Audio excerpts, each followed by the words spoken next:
Marcos 7:14-19.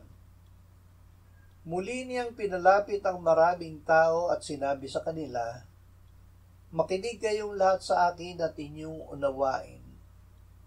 Walang anumang nasa labas ng tao na pagpasok sa kanya ay nakapagpaparumi sa kanya, kundi ang mga bagay na lumalabas sa tao ang nakapagpaparumi sa tao. Kung ang sino man ay may pandinig na ipandirinig ay makinig." Nang iwan niya ang maraming tao at pumasok siya sa bahay, tinanong siya ng kanyang mga alagad tungkol sa talinghaga. Sinabi niya sa kanila, "Kayo rin ba ay hindi nakakaunawa? Hindi ba ninyo nalalaman na anumang nasa labas na pumapasok sa tao ay hindi nakapagpaparumi sa kanya, sapagkat hindi ito pumapasok sa kanyang puso, kundi sa tiyan, at ito'y inilalabas sa tapunan ng dumi? Sa ganito'y nililinis niya ang lahat ng pagkain. Hindi ang pumapasok mula sa labas."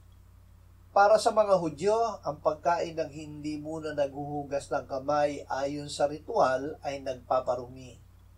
Sinabi ng Panginoong Hesus, "Anumang nasa labas na pumapasok sa tao ay hindi nakapagpaparumi sa kanya, sapagkat hindi ito pumapasok sa kanyang puso kundi sa tiyan, at ito'y inilalabas sa tapunan ng dumi.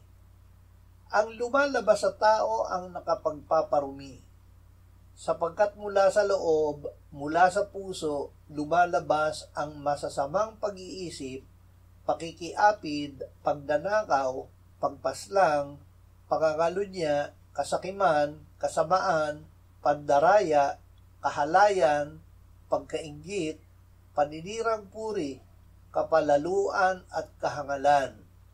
Ang lahat ng masasamang bagay na ito ay sa loob nagbumula at nakapagpaparumi sa tao."